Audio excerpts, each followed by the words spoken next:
Cops thought they could frame a Latina woman, but when they discovered she was the U.S. Minister of Justice, their lives were destroyed in the most merciless way imaginable. The late afternoon sun dipped behind the skyline of Houston, Texas, casting long shadows across the streets. The sidewalks buzzed with life, families shopping, workers returning home, and kids chasing each other in laughter. But in a quiet corner near the downtown courthouse, tension was brewing. Isabella Ramirez, a woman in her early 40s, walked calmly out of a cafe with a folder tucked under her arm.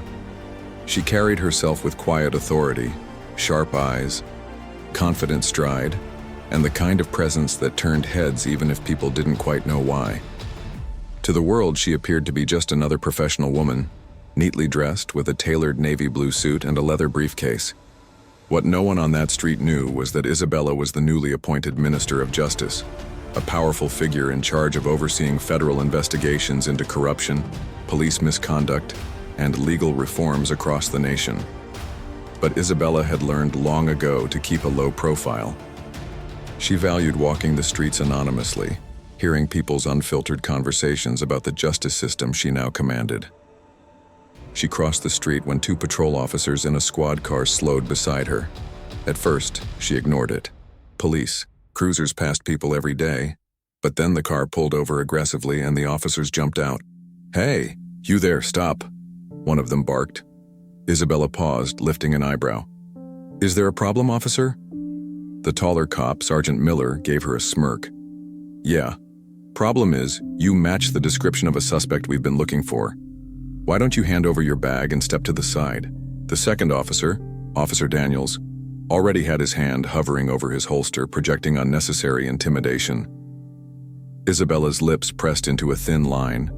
She was calm, but firm. "I don't believe that's necessary.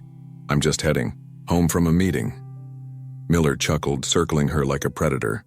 "Oh, it's necessary. Let's see some ID. Actually, forget it. Hands behind your back. We're gonna take you in." Several pedestrians slowed down, watching. A young couple whispered, "Why are they arresting her? She didn't do anything."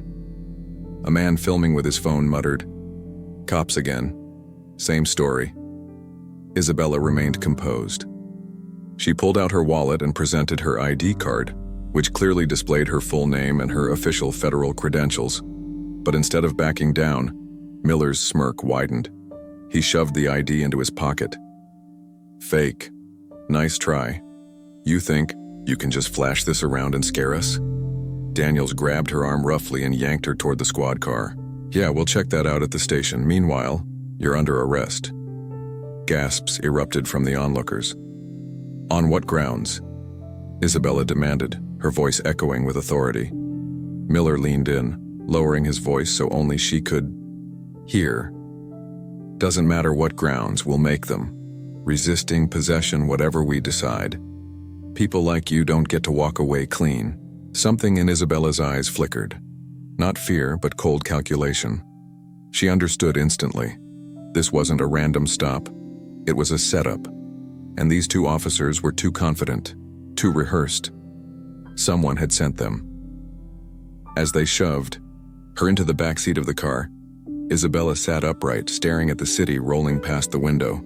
Her mind was already at work. Who ordered this? Why now? At the precinct, the scheme unfolded quickly. Miller planted a small packet of white powder in her briefcase. Daniels scribbled a falsified police report, claiming she was seen exchanging suspicious materials with a known drug dealer. They even staged a witness statement from a shady informant. To anyone else, it might have seemed airtight. But to Isabella, it was amateur work, sloppy, desperate. Still, she played along. She didn't protest. She didn't shout. She simply watched, noting every detail, memorizing every name, every timestamp, every slip of the tongue. Hours later, in the holding cell, a young rookie officer named Rodriguez walked past and froze when he saw her. He recognized her instantly. His eyes widened and he whispered, "Madre de Dios, Minister Ramirez." Isabella gave him the faintest nod, her expression unreadable. Rodriguez stumbled back, pale. He looked around, Miller and Daniels were laughing in the corner, bragging about how easy this arrest had been. The rookie realized the nightmare they had just walked into. But by the time Miller swaggered back to the cell to mock her, Isabella finally spoke with chilling calm. "You have no idea what you've done." The hum of the precinct echoed faintly. Phones ringing, papers shuffling, officers laughing and trading banter. It was business as usual. But in the dimly lit holding cells, something far more dangerous was unfolding. Isabella Ramirez sat calmly on the bench, hands folded neatly in her lap. She was no ordinary detainee. Every second that ticked by only heightened the storm about to erupt. Across the room, Sergeant Miller leaned back in his chair with his boots propped up on the desk. He was smug, retelling the arrest story to another officer, exaggerating every detail. "Yeah, she tried to run," he lied, puffing up his chest. "Told her to freeze, but she got all mouthy. Lucky for her, I didn't slam her on the ground. These entitled types think they're above the law." Officer Daniels laughed, tossing a stress ball up and down. "We should get a medal for cleaning up the streets. Imagine the report. Cops bust high-end drug mule hiding in plain sight." But in the corner, the rookie officer Rodriguez wasn't laughing. He couldn't sit still. His leg bounced under the desk, and his eyes darted nervously toward the holding cells. When no one was looking, Rodriguez slipped away. He approached the cell quietly, gripping the bars. "Señora Ramirez?" he whispered, urgently, his voice trembling. "It really is you, isn't it?" Isabella's gaze lifted slowly, sharp but calm. "You know who I am." Rodriguez swallowed hard. "Everyone in law enforcement knows who you are. Minister of Justice. You oversee—" He cut himself short, lowering his voice further. If Miller and Daniels knew, her tone was steady, controlled. They don't. Not yet. And when they do, their world will collapse. Rodriguez's hands tightened on the bars. He was young, maybe mid-20s, and still had the look of someone who believed in the badge. "Why didn't you tell them? Why let them—" "Because," Isabella interrupted, her eyes narrowing, "I needed to see how far they would go. Corruption isn't exposed by words, Officer Rodriguez. It's exposed by actions. They've already given me enough." Just then, the heavy door slammed open. Miller swaggered in, holding a printed report. Well, looks like our little suspect here has quite the resume. Says here your name's Isabella Ramirez." He chuckled, tossing the file onto the table without opening it. "Sounds fancy. Guessing it's fake too. Real professional job." Daniels leaned against the wall, smirking. "Probably part of the cartel's cover. Fake credentials, fake ID, expensive suit, classic." Rodriguez froze, his jaw tightening. His hand twitched like he wanted to speak, but Isabella gave the faintest shake of her head, a silent order to stay quiet. Miller walked up to the cell, his grin predatory. "Here's the deal. You cooperate, we'll make this easy. You don't? Well, accidents happen in custody. Drugs go missing. Suspects resist and get injured. You'd be surprised how messy things get." Isabella tilted her head slightly, studying him like one might study a dangerous animal. "You think you're untouchable, don't you?" Miller laughed, stepping closer. "Lady, I am untouchable. I've been cleaning up these streets for 15 years and nobody questions my reports. Judges back me. DA signs off. Hell, half the department looks the other way. You're just another case number." The arrogance in his tone only confirmed what Isabella already knew. This wasn't an isolated incident. Miller wasn't just corrupt. He was part of a pattern, a culture. She leaned forward slightly, her voice cold, cutting through the air like a blade. "And what happens when the case number is tied directly to Washington? When the woman you think you framed controls the very department that funds your precinct?" For the first time, Miller's smile faltered. Just a flicker. But it was enough. Daniel scoffed, trying to recover. "Oh, please. You're bluffing. If you were really someone important, you'd have lawyers storming down here already." Isabella's lips curved into a thin, almost imperceptible smile. "Patience, officer. They're already on their way, and when they arrive, your names will be the first on their list." Silence fell. Even Miller, who thrived on intimidation, seemed rattled. He turned abruptly, muttering under his breath, "Daniels, come on, we need to, verify some things." They stormed out, leaving the door swinging. Rodriguez exhaled shakily. "Senora, they're scared. They're starting to realize." Isabella nodded once, her eyes sharp as steel. "Good. Fear makes men sloppy, and sloppy men expose themselves." Moments later, in the chief's office upstairs, Miller slapped the folder onto the desk of Captain Howard, a gruff man in his 60s. "Cap, we picked up this woman earlier. Claims she's some big shot, but I think she's cartel. Look at these credentials. They're way too official to be real." Captain Howard opened the folder lazily, but as soon as his eyes scanned the page, the blood drained from his face. His hands trembled slightly as he reread the words. United States, Minister of Justice, Isabella Ramirez with full federal authority. Howard's throat went dry. He looked up at Miller, who still wore a smug grin. What did you just say to me?" Miller blinked. "I said she's a fake. We got her dead to rights." Howard slammed his fist on the desk, his voice like thunder. "You idiot! Do you have any idea who you just threw in a cell?" Daniels frowned, confused. "What, some bureaucrat?" Howard shot to his feet, his face red with fury. "That bureaucrat outranks half the people in Washington. She can shut this precinct down with a phone call. She oversees the DOJ, the FBI, federal prosecutions, everything." Miller's smirk faltered completely. Daniels went pale. She's really?" Daniels stammered. Howard jabbed a finger at him. "Yes, and if word gets out that you clowns planted evidence on her, falsified a report, and shoved her in a cell..." He stopped, his jaw tightening. "Your careers aren't the only thing on the line. We're talking prison time, federal prison." The room went silent. The weight of reality hit them like a freight train. Downstairs in the cell, Isabella closed her eyes and exhaled slowly. She knew exactly what was happening upstairs. She knew the panic was setting in, and she also knew one thing with absolute certainty. She was no longer the one trapped. They were. The precinct's fluorescent lights flickered faintly, buzzing in the silence. Down in the holding area, Isabella sat with her back straight, her expression unreadable. To anyone walking past, she appeared calm, almost serene. But in truth, the storm outside the bars was growing, and she was its eye. Upstairs, Captain Howard paced like a man about to face execution. Miller and Daniels stood stiffly in front of his desk, sweat gathering at their temples. Gone were the cocky grins and mocking tones. Now panic had carved deep lines into their faces. "You two just ruined your lives," Howard growled, his voice low but seething with fury. "The Minister of Justice, do you have any idea what this means?" Miller shifted uncomfortably, trying to regain some control. "Look, Cap, maybe she's exaggerating. Maybe she's bluffing.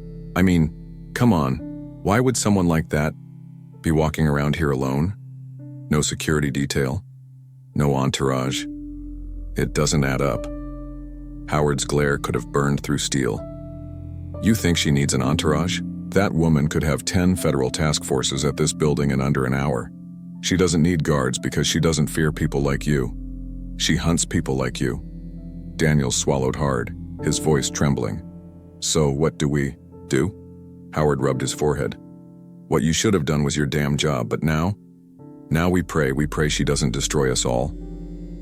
Meanwhile, back in the holding cell, Officer Rodriguez lingered by the bars, torn between duty and fear. "Minister Ramirez," he whispered, glancing around to make sure no one was watching. "The captain knows who you are now." He looked terrified. Isabella nodded faintly. "Good. That means the facade is crumbling. They'll try to cover their tracks. Panic makes men reveal more than calm ever does." Rodriguez hesitated. His voice shook with uncertainty. "What happens to them? To Miller, Daniels, even the captain, they'll lose everything." Her gaze was unflinching, her words like ice. "They chose corruption over honor. They framed me because they've framed others before. How many lives have they already destroyed? How many innocents are sitting in prison because of men like them?"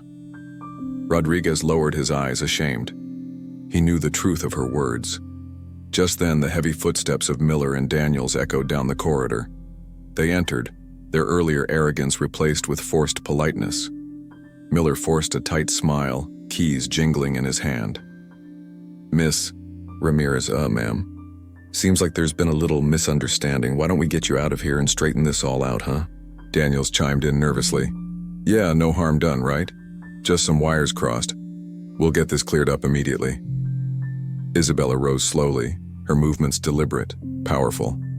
She stepped to the bars and locked eyes with Miller. Misunderstanding?" she said softly, her tone laced with venom.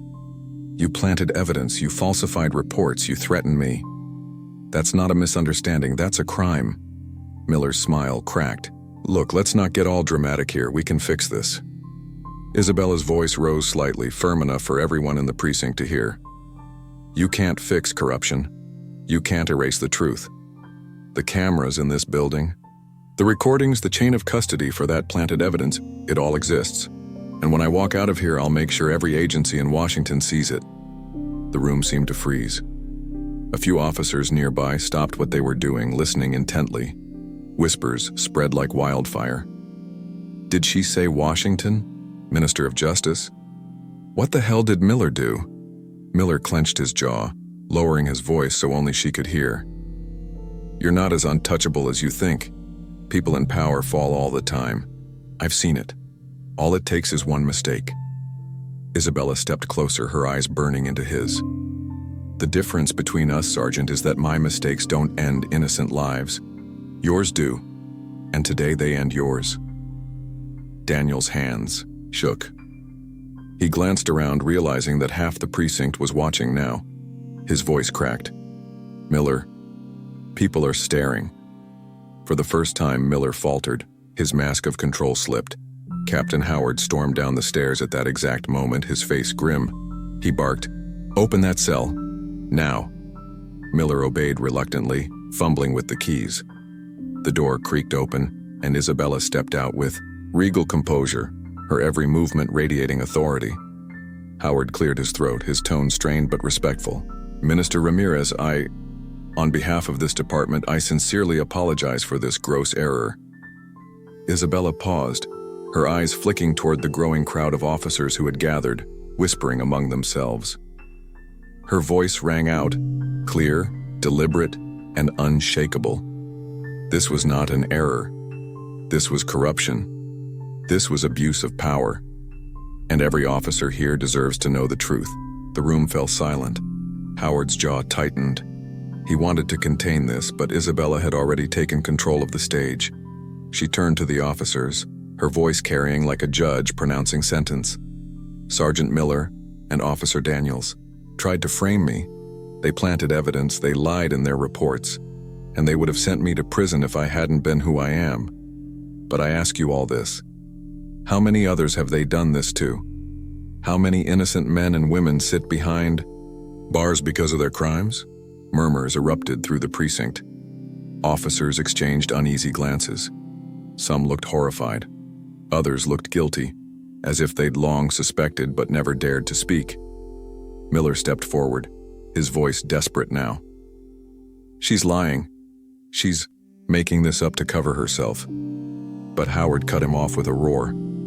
"Enough, you've done enough damage. You're both relieved of duty pending investigation." Miller's face went white. Daniels looked like he was about to collapse. Isabella straightened her suit jacket, her voice calm but merciless. "Pending investigation? No, Captain.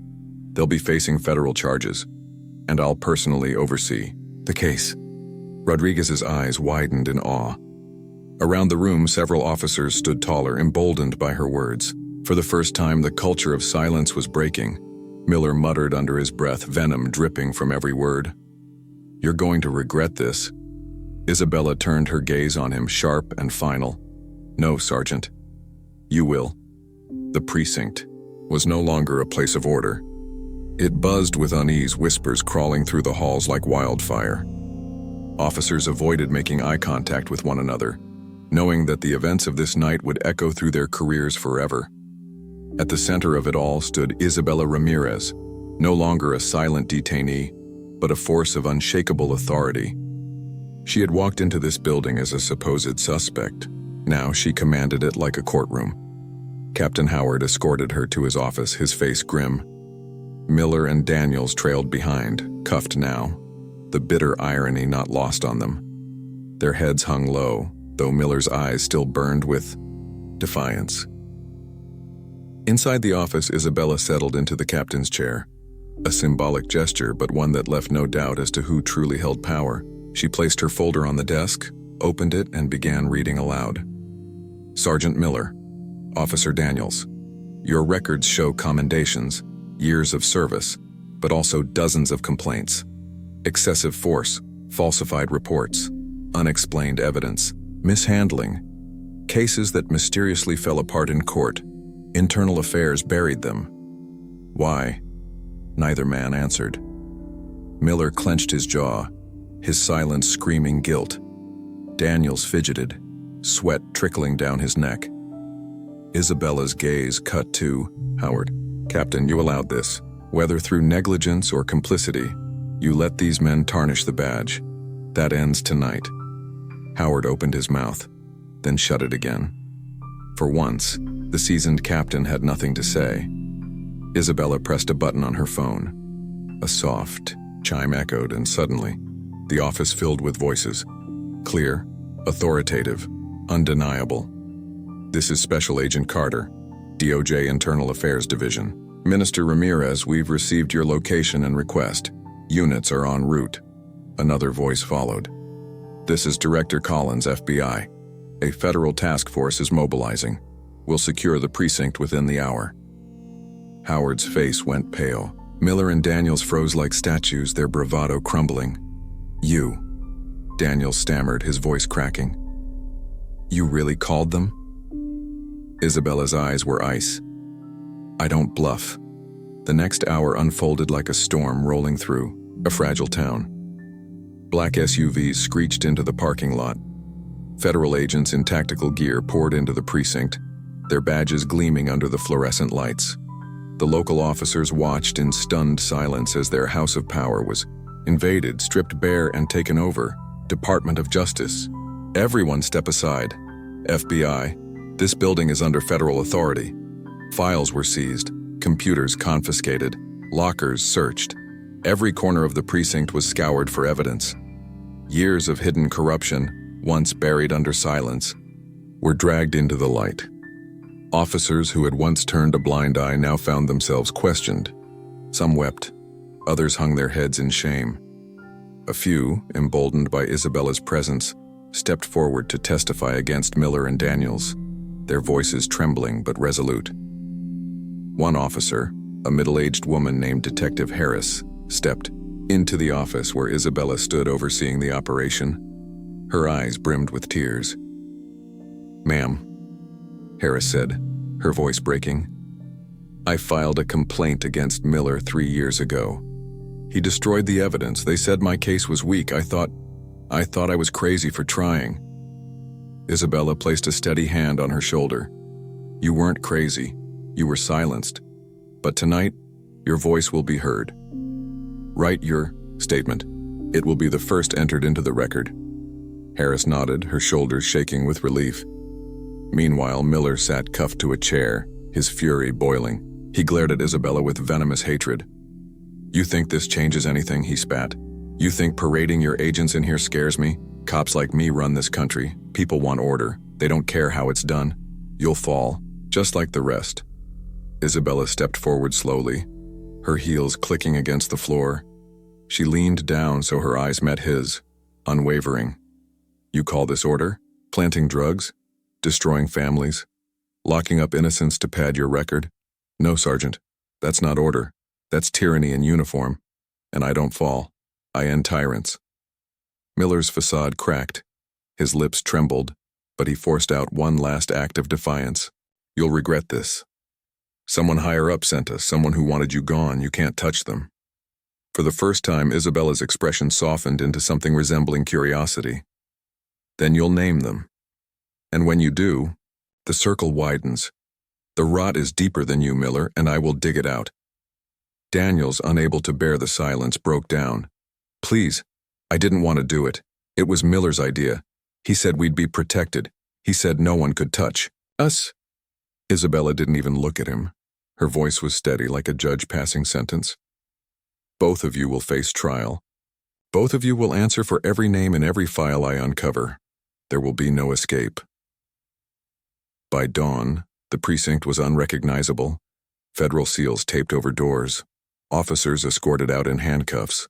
Boxes of evidence piled high in black SUVs. The once proud headquarters of local law enforcement now looked like the crime scene it truly was. Isabella stood outside, the rising sun casting a golden glow over her figure. Reporters had gathered, microphones raised, cameras flashing. "Minister Ramirez, what happened here tonight?" one shouted. She looked directly into the cameras, her voice clear, unwavering. "What happened here tonight is what happens when corruption festers in silence. Two officers thought they could frame me because they've done it to countless others before. But justice does not bow to bullies in uniform. Justice does not bend for those who think themselves untouchable. Justice prevails." The crowd erupted with questions, but Isabella raised a hand, silencing them. "Let this serve as a warning," she continued. "To every corrupt officer, every dishonest judge, every official who thinks their badge or robe shields them from the law, I am coming for you, and when I arrive, mercy will not." The reporters gasped. The word spread like wildfire across headlines within minutes. Behind her, Miller was dragged out in cuffs, his head bowed, his career and his freedom destroyed. Daniels followed, sobbing openly. The image was burned into every camera lens, every television screen across the nation. And standing above it all, Isabella Ramirez, the woman they tried to frame, looked not like a victim, but like justice incarnate. The morning after the raid, the sun rose over Houston with a clarity the city hadn't felt in years. News vans lined the streets outside the precinct. Headlines blared across every channel. Minister of Justice framed by corrupt cops.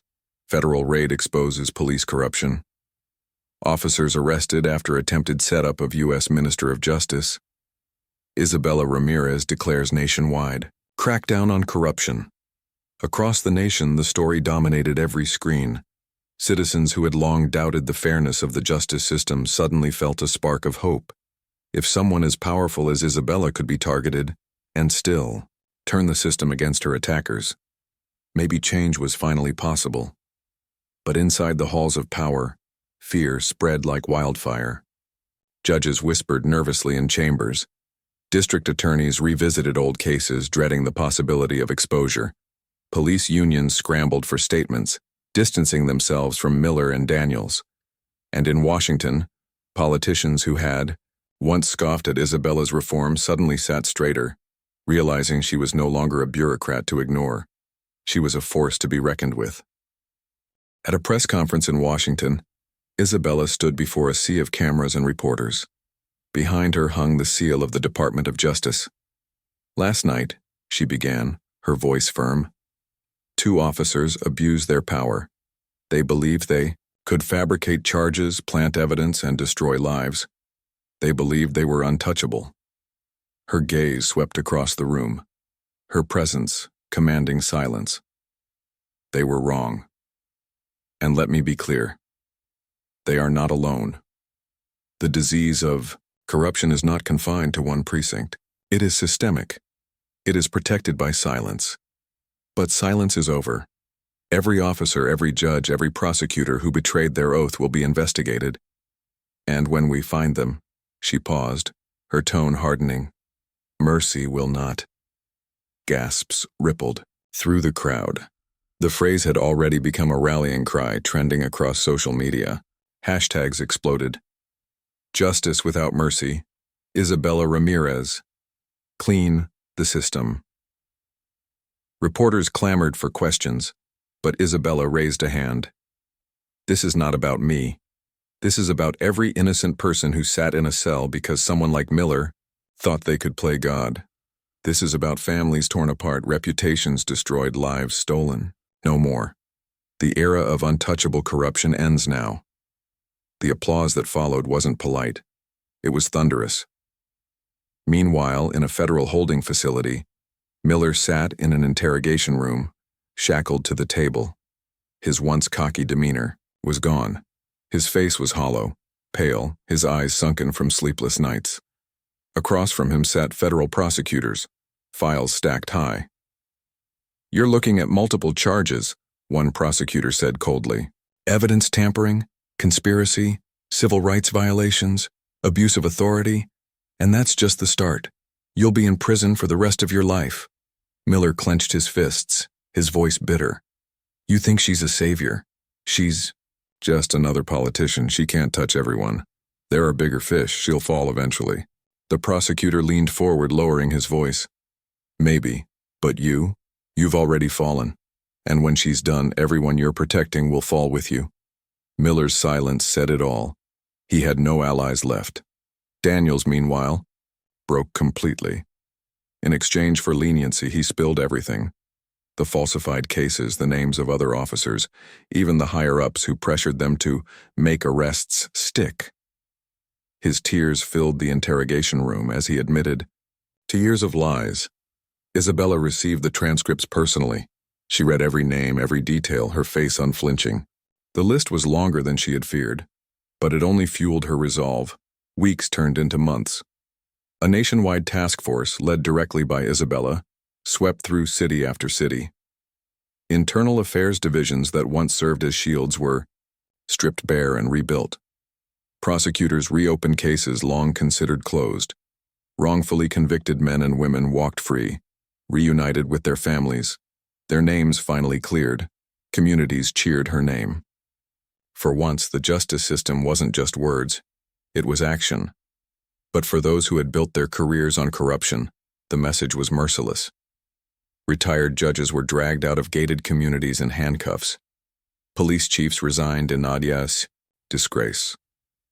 Career politicians watched their empires crumble, and at the center of it all stood Isabella Ramirez, calm, composed, relentless.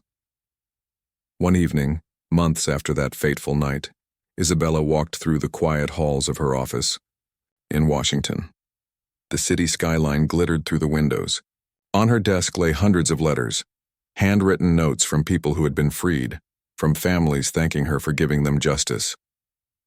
Rodriguez, the young officer who had recognized her that night, now stood in front of her desk. He had resigned from the Houston precinct and joined her task force. His eyes carried both admiration and resolve. "You kept your promise," he said quietly. "You brought justice, without mercy." Isabella looked at him, her expression softening slightly. "Justice isn't about mercy for the corrupt, it's about mercy for their victims. Never forget that." Rodriguez nodded firmly, understanding.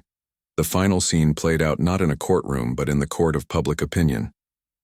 On a nationwide broadcast, Isabella addressed the nation once more. Her figure filled the screen, dignified, powerful, unwavering. Justice is not a weapon to be wielded against the weak. It is not a shield for the powerful. Justice is balance. And as long as I stand, that balance will be restored. To those who serve with honor, I stand with you. To those who abuse their power, know this: I am watching. And when your day comes, you will have none. The broadcast ended, leaving the nation in stunned silence. For the innocent, hope was reborn. For the corrupt, fear was planted. And for Isabella Ramirez, Minister of Justice, her legacy was sealed, not as a victim, not as a politician, but as justice itself, merciless, unyielding, unstoppable.